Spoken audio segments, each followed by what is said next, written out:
Sabi dito sa Colossians 3:23, "And whatsoever ye do." Okay? Ano man yung ginagawa natin. At dito sa ating church, okay, ang isang ligtas, nais ng Panginoon at kalooban ng Panginoon na maging part ng isang local church. At kapag ikaw naging part ng local church, meron tayong mga gagawing service para sa Panginoon. Meron tayong gagawing service para sa ating kapwa. Whether ito ay sa mga unbelievers or sa mga believers, we are to reach the lost. And we are to be a blessing sa ating mga kapatiran. I-encourage natin ang ating mga kapatid sa Panginoon. Sabi dito, do it heartily as to the Lord. Ginagawa natin ito to the Lord.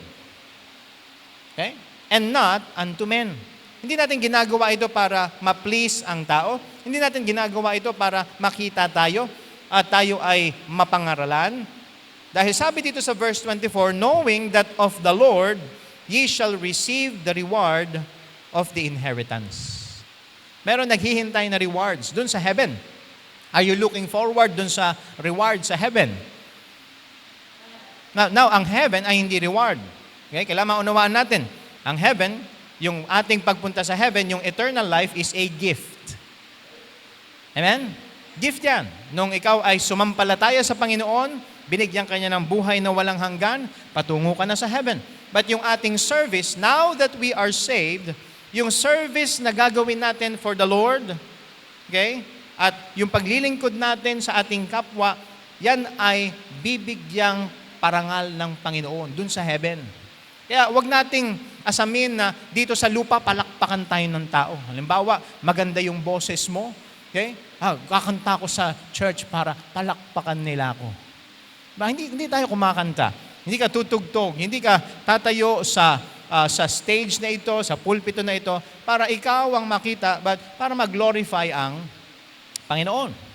Dahil sabi dito, for ye serve the Lord Christ. But makikita natin sa passage na binasa natin kanina sa John chapter 13, ang Panginoong Hesukristo mismo ang nagpakita ng paglilingkod. Okay? Siya mismo. Hindi lang sinabi ng Panginoon na tayo ay maglingkod, but ipinakita din niya. Not just by His words, but by His action. And even His life. Yung kabuuan ng buhay ng Panginoon, pagpapakita yan ng service. And yung ultimate service na ginawa ng Panginoon para sa atin is nung Siya ay namatay sa cross para bayaran ang kasalanan natin, inilibing, pero Siya'y nabuhay muli para tayo ay tubusin mula sa kasalanan. So ngayong hapon na ito, titignan natin tatlong bagay. Okay? Tatlong bagay patungkol sa ating paglilingkod na makukuha natin sa example ng Panginoon. So the greatest example of service is the example of the Lord Jesus Christ. Amen? Meron tayong mga makikitang mga tao. Meron sa history ng Christianity, merong mga servant. Sa Bible, punong-puno ng mga tao na meron silang servant heart. May kilala ba kayo mga tao na may servant heart sila? Sa Bible? Meron ba kayong kilala? Kanina gumaganon kayo eh. Di ba? So, may kilala ba kayo? Sino? Huwag mo ibulong. Sino? Mga maliban sa Panginoong Hesukristo. Wala kang kilala. Okay? Si Apostle Paul. Diba? Sabi ni Apostle Paul, kahit ma-offer yung life niya as a drink offering, o kahit na mabuhos yun, yung buhay niya. Diba? Kapag ibinuhos yung drink offering doon sa altar, pag binuhos yun, wala nang bawian eh. The Apostle Paul is also an example of a servant of the Lord Jesus Christ. Sa mga epistles ni Apostle Paul, binabanggit na dyan, the servant, Paul, the servant of Jesus Christ. Okay? So, marami. Si Paul, si Timothy, si Peter. Okay? Siya din ay servant. Although dito sa passage sa John chapter 13, yung mga disciples, hindi nila maunawaan yung ginawa ng Panginoon, but naunawaan din nila. Okay? At in-apply din nila ito. So titignan natin tatlong bagay. And first point natin has something to do with the service from the heart. Okay? So itong ginawa ng Panginoon, a simple gesture. Pero alam nyo, nung panahon na yan, yung gumagawa lang yan, yung magdadala ng, ano tawag dyan? Yung, Brother Christian, pwedeng pakidala na dito? Okay? Yung kukuha ka ng palanggana. May dala kang basahan? Meron? Maliit naman yan. Basahan ba yan? Basahan yan? Okay, sige, dito ka. Okay? Towel.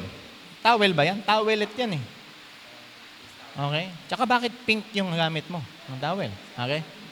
Okay? Wala ba mas malaki-laking basahan? Okay? So this service is from the heart. Tingnan natin sa verse number 1. Balikan natin yung verse number 1. Ano sabi dyan?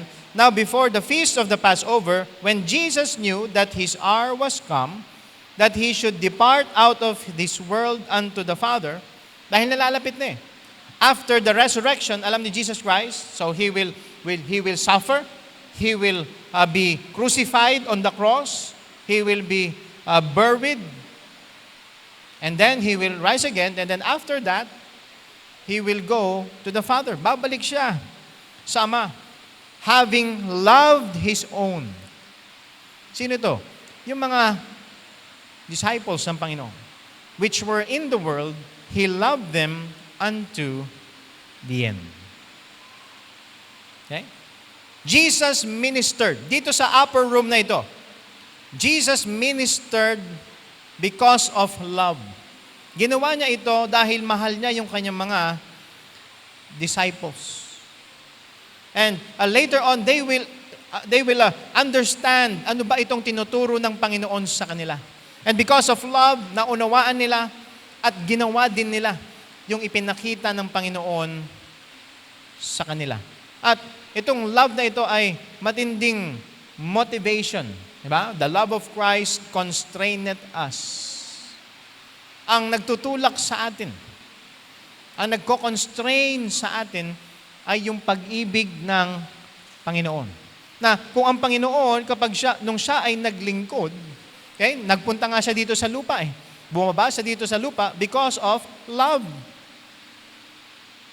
He loved us. At alam nyo, dun sa Exodus chapter 21, meron doong specific instruction pagdating sa mga servants. Okay? Hindi na tayo pupunta doon sa Exodus 21, pero may specific instruction doon na kapag ang isang servant, okay, isang Israelite ay naging servant, hanggang ano lang siya, hanggang 6 years. On the 7th year, pwede na siyang makalaya. Bayad na yung utang niya. Okay? Pero, kapag, halimbawa, nung siya ay naging servant, nakapangasawa siya. Tapos nagkaroon siya ng anak. Okay? Doon sa 7th year, pagka natapos niya na yung term of service niya, malaya siya makalabas, pero iiwan niya yung wife and yung children niya. Pero, dahil mahal niya yung wife niya at yung children niya, hindi na siya aalis. Sasabihin niya, dahil mahal ko yung master ko, dahil mahal ko yung wife and yung children, hindi na ako aalis dito sa tahanan ng aking master. Anong gagawin sa kanya? Dadalhin siya doon sa mga judges during that time, yung mga leaders doon sa Israel. Okay? Ipe-present siya doon at sasabihin, itong si Ronald, okay? Nag-decide na siya na he will be a servant forever. So ang gagawin sa kanya, dadalhin siya doon sa pintuan, okay? Ilalagay yung tenga niya doon at bubutasan. Pagpapakita na siya na ay servant forever. At yung servant na yan, ginawa niya yan because of love. Hindi pinilit. At alam niyo ba, ang Panginoon, nung bumaba siya dito sa lupa, He came because He loved us. He came because He loved us. Dahil walang ibang kaparaanan para tayo maligtas. Greater love hath no man than this, that a man laid down his life for his friends. Jesus Christ gave his life so that we can have eternal life. At ganyan ang pag-ibig ng Panginoon. Alam niyo yung John 3:16, tama ba? Ano sabi sa John 3:16? For God so loved the world, that He gave His only begotten Son, that whosoever believeth in Him should not perish, but have everlasting life. So yung service ng Panginoon sa mga disciples, yung pagbaba ng Panginoon dito, it is out of a loving heart mula sa Panginoon. At kapag nag-serve tayo, mga kapatid, it must be from the heart. Okay pa ba kayo? Hindi yung pang naglilingkod ka. Kahit anong paglilingkod. Ano pa ba, may basahan na ba tayo na malaki-laki? Ha? Pink pa rin. Pink. Okay? Huwag yung pink. Okay? Sayang yan. Sayang. Okay? So, ano sabi sa Colossians 3:23? Whatsoever you do. Pag-aawit ka sa choir, kapag ikaw ay tutugtog ng instrumento, kapag ikaw ay babati sa mga tao, ikaw ay usher or greeter, okay? Babati ka, kakamay ka, gawin mo yan mula sa puso. Pag ikaw ay nandyan sa AB Tech, diba? Hindi ko nakikita yung masyado yung mga nasa AB Tech, pero pag kayo nandyan, you must do it from the heart. Amen? Para mahina ata. Okay? Whatsoever you do, kapag ikaw ay lumalabas para mag-soul winning, kapag ikaw ay nagbibigay ng gospel tracts, it must be from the heart. Hindi yung napipilitan. Kailangan kong lumabas para magbigay. Sabi ko ni pastor. Ha? Mapipilitan ba? Okay? Kailangan ko mag-Bible study kasi diba? Kailangan mapicturean. Okay? Hindi naman natin ginagawa yan para sa tao eh. Okay? And kahit walang makakita, kahit mapicturean o hindi mapicturean, okay lang yan. Ang mahalaga, ginagawa natin mula sa puso para sa Panginoon. And I hope na naunawaan natin ito. It is a service born from the heart of the Lord Jesus Christ. But another observation dito ay ito. It is a service fixated towards hope. It is a service fixated towards hope. Now, anong hope yung tinutukoy natin dito? Kung babasahin ulit natin yung verse number 13, ang sabi dyan, when Jesus knew that His hour was come. What is this hour? Okay? Ito yung time na siya ay mag-glorify. Okay? Sa mata ng mga tao, si Jesus Christ, nung siya ay hinuli, siya ay nilitis, okay? Dinala siya sa isang kangaroo court. Okay? Madaling araw. Sa kayo nakakita ng korte, madaling araw, no? Ha? May nabalitaan na ba kayo? Yung hearing, madaling araw. Talagang minadali. Talagang plano nila talaga na ang Panginoon ay ipapako sa krus. So, nung ang Panginoon ay nilitis, pinahirapan, dinala dun sa cross, sa mata ng tao, it is tragic. Yan ay nakakaawa ang Panginoon. At kapag binasa nyo, okay?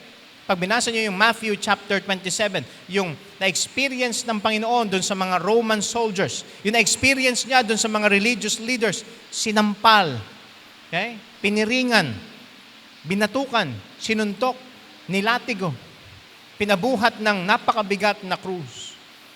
At ipinako siya dun sa krus na yan. Nakabayubay sa krus. Hanggang siya ay mamatay. Okay? Kasabihin, nakakaawa. Pero alam nyo, that hour, okay? Hindi naman nagtapos dun eh. Hindi nagtapos. Hindi nagtapos na ibinaba si Joseph of Arimathea, ni-request na kay Pilate kung pwedeng ibaba na yung katawan ng Panginoon at ililibing doon sa isang garden tomb. Hindi nagtapos doon. After 3 days and 3 nights, walang laman yung tomb. Walang laman. Empty. Pumunta yung mga ladies. Alam niyo, mga ladies yung nauna sa tomb eh. Diba? Ano ginagawa ng mga lalaki? Nagmumukmuk. Na-discourage yung mga disciples. Ha? Iniwan nila ang Panginoon. Isipin nyo, ha? sila na yung nang-iwan sa Panginoon, si Peter, siya na yung nag-deny sa Panginoon, okay? Pero, hindi sila naniwala. At first, na ang Panginoon ay magre-resurrect. Yung mga babaeng pumunta dun sa tomb. At nakita nila, walang laman. Dahil buhay ang tagapagligtas. And that hour, yung sabi ditong, yung binanggit dito na his hour was come, his hour to be glorified, because after his resurrection, siya ay umakyat sa heaven to be glorified. Okay? So itong service na ginawa ng Panginoon, nandun. Nasa isip niya yung mangyayari na kahit na siya, yun nga yung sinabi doon sa Philippians eh. Puntahan natin sa Philippians chapter 2. Philippians chapter 2. Okay, Philippians chapter 2.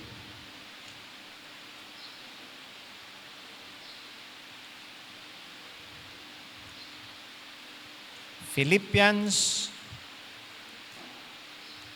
chapter 2 verse 5. Ano sabi diyan? Let this mind be in you, which was also in Christ Jesus, who, being in the form of God, thought it not robbery to be equal with God.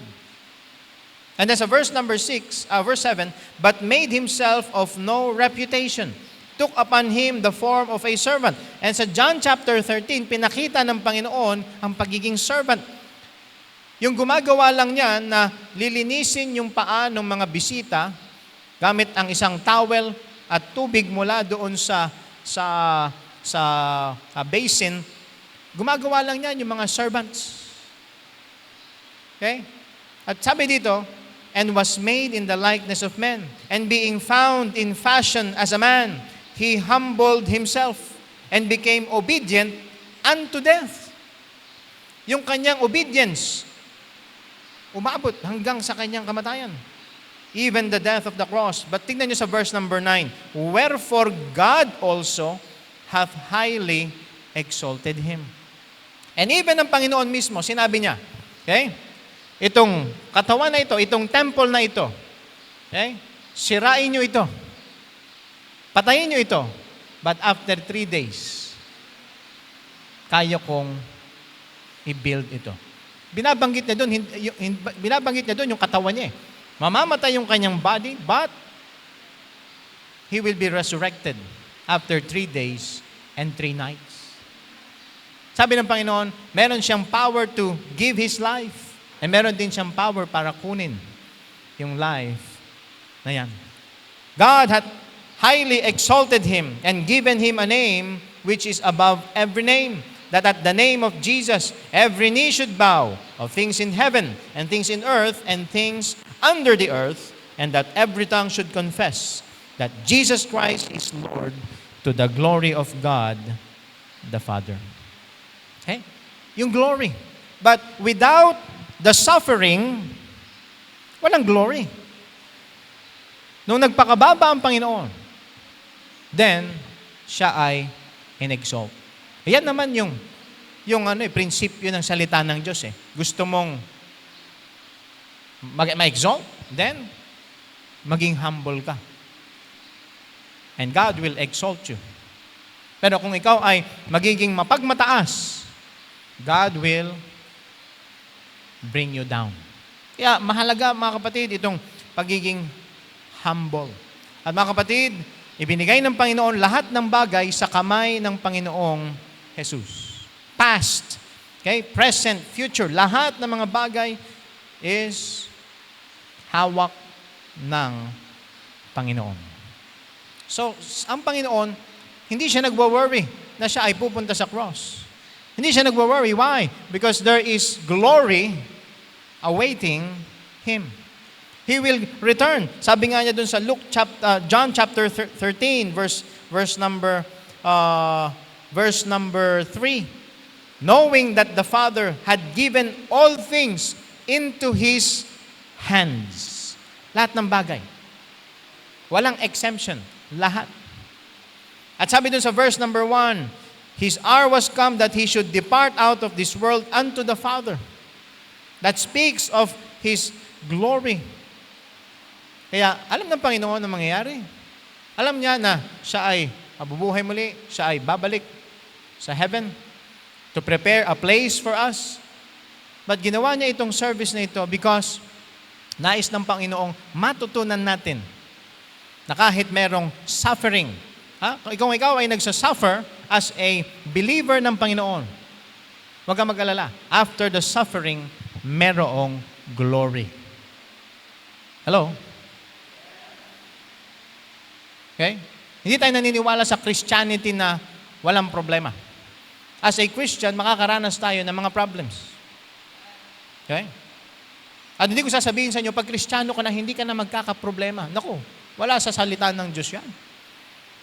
But kasama yan sa buhay natin. We will suffer. At alam natin, kasama natin ang Panginoon. At kapag tinulungan tayo ng Panginoon, sinamahan tayo through that suffering, alam natin that God will be glorified. Amen? Okay? Mag-glorify ang Panginoon. At kapag tama yung ating attitude during these times of testings, trials, tayo ay i-honor ng Panginoon. Okay? Kaya alam ng Panginoon ang gagawin niya. Alam niya na ito yung mga mangyayari. So anong ginawa niya? Basahin ulit natin dito sa verse 3. No, Jesus, knowing that the Father had given all things into His hands, and that He was come from God, and went to God. Okay? Makikita natin dito yung sinabi sa Philippians. He became a servant. Okay? He took upon Him the form of a servant. He was from heaven, He became a servant, but now He is about to go back to the Father. He riseth from supper. Okay? He riseth from supper. Halika dito, G. Franz. Okay? Kayong apat, halika kayo dito. Magdala kayo ng upuan. Okay? Dito. O, yung... Sige, dali, lapit na kayo. Dito sa harap. Okay? He riseth from supper. Brother Christian. Okay? Kailangan natin 12 kalalakihan sana eh. Kasi 4 na lang sila. Okay? Okay? Halimbawa, sila yung mga disciples. Sino si Judas? Kasi kasama si Judas eh. Isipin niyo ito mga kapatid ha. Habang nag-aayos sila, Brother Christian, pumesto ka na doon. Andito pa rin si Judas. Ano ang gagawin mo kapag ikaw ay pumasok sa isang kwarto at nandoon yung mortal mong kaaway? Okay? Isipin nyo. Andun yung mortal mong kaaway, andun yung nanakit sa'yo, nandun yung nang agrabyado sa'yo, kasama mo dun sa isang celebration. Siguro ang gagawin mo ay susugurin mo, no? Okay? Yung natural na pakiramdam, maiinis ka. Okay? Lalo na pa nakita mo yung kaaway mo nakangiti. Ano ba? Ayaw mo na masaya yung kaaway mo eh.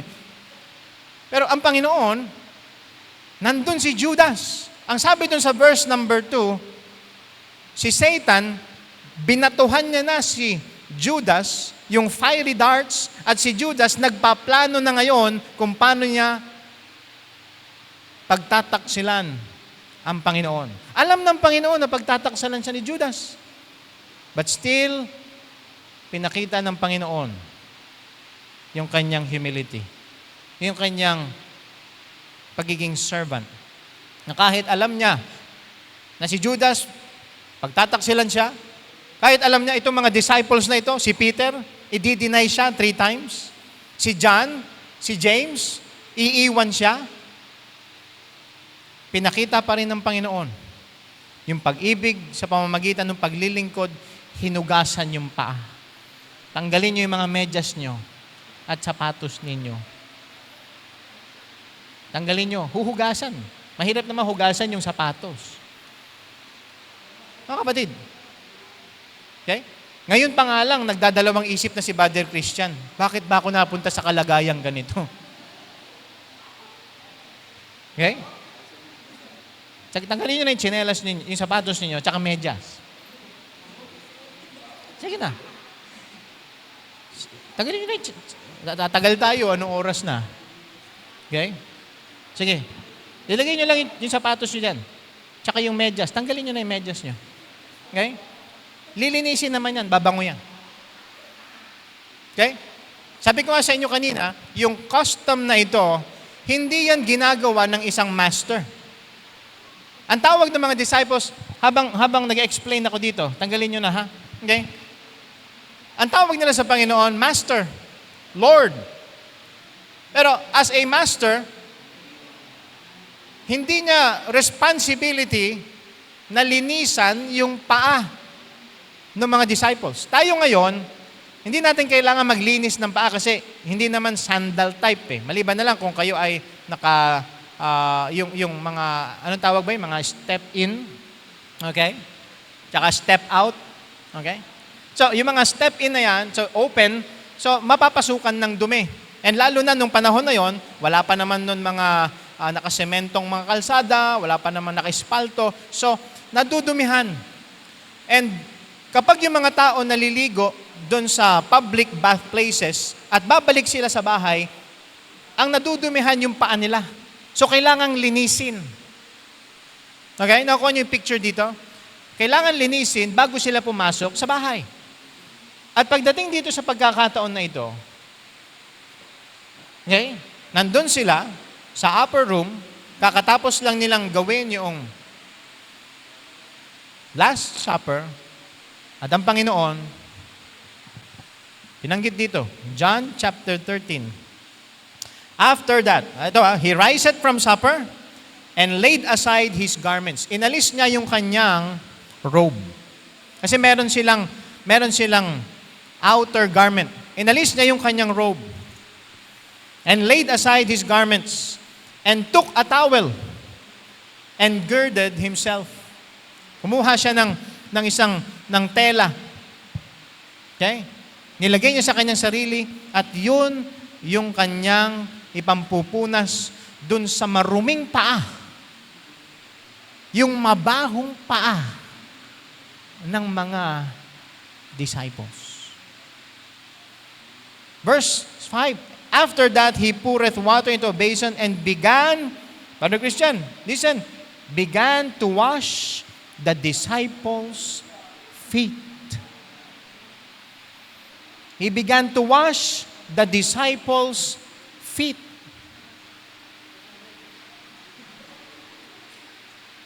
He began to wash the disciples' feet. Feet, hindi foot. Dalawa. Yeah. Sabi ni Brad, siguro, next Sunday, wala si Brother Christian, ano? Sabihin, ayoko na mag-illustration. Okay? Malinis na ba? Ha? Maputi na? Okay. The next disciple.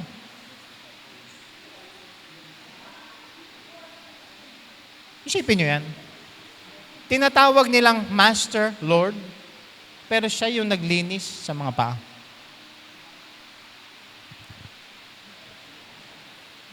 Tapos tayo, ayaw natin gawin yung mga bagay na, ay, hindi para sa akin yung paglilingkod na yan.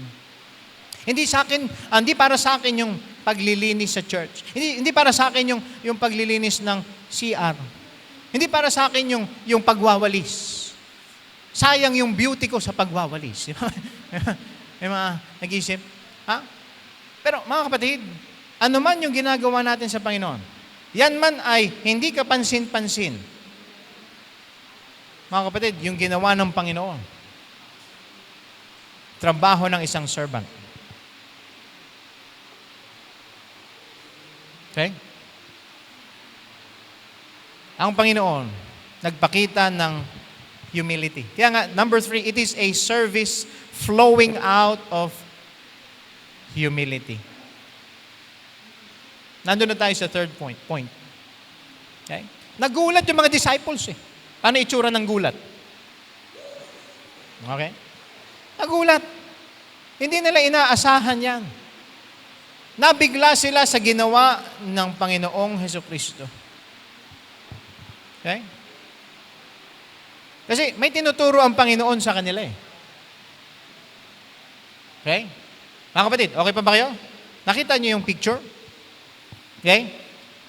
Nagpakita ng object lesson ang Panginoon sa mga disciples dahil itong mga disciples na ito, ha? Okay? Makinig.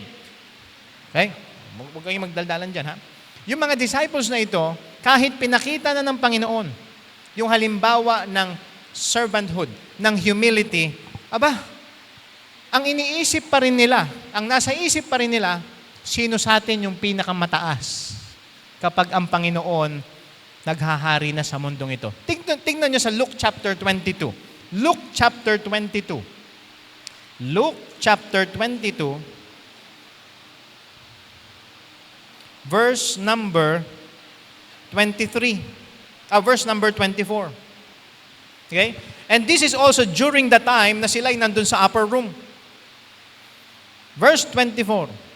And there was also a strife among them, sa mga disciples, which of them should be accounted the greatest. So nagkakaroon sila ng diskusyon, nagtatalo-talo sila, sino sa atin yung magiging mataas? Ha? Sino sa atin? Ha? Sinong malakas? Gano'n? Sino yung pinakamataas na posisyon na bibigyan ng Panginoon? And because of this example, binigyan sila ng isang lesson na hindi nila makakalimutan at sila'y na-rebuke dahil sa kanilang pride, dahil sa kanilang self-centeredness. At nabasa natin mga kapatid kanina yung illustration na yan nung ginawa ng Panginoon. At itong si Peter, natutunan ni Peter ito. Sabi ni Peter, Panginoon, hindi mo huhugasan yung paa ko. Isipin niyo yun. Sabi ng Panginoon, kung hindi ko huhugasan yung paa mo, Peter, wala kang part sa akin. Wala tayong fellowship.